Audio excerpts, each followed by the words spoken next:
Arestado ang isang babae sa Caloocan matapos umano niyang tangkain dukutin ang 5 bata. Itinanggi ito ng sospek. Si Dante Perelio nakalerto 24 eksklusibo.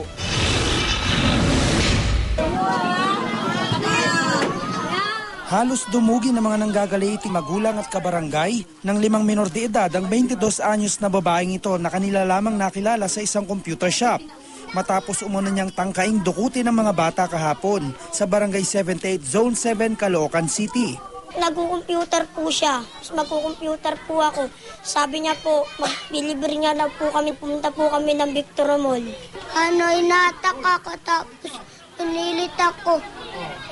Gusto ako nito tayo pauwiin. Tapos sabi naman po na babae, wag na. Nabawi ang mga bata sa kamay ng sospek nang masundan sila sa isang mall matapos may makapagturo. Itinanggi ng sospek ang bintang laban sa kanya pero humingi ito ng tawad sa nagawa. Hindi ko naman kailangang umiyak ng ganito dahil hindi naman ako guilty. Alam ko naman sa sarili kong wala akong kasalanan. Hindi ako nagdadrama, nagsorry na nga ako eh.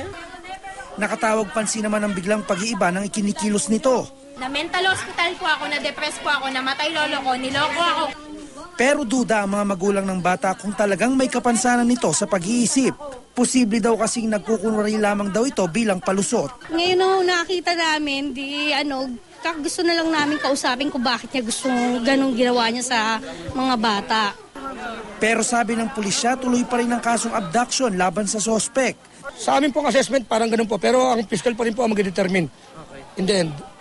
Dante Perelio, nakatutok, 24 oras.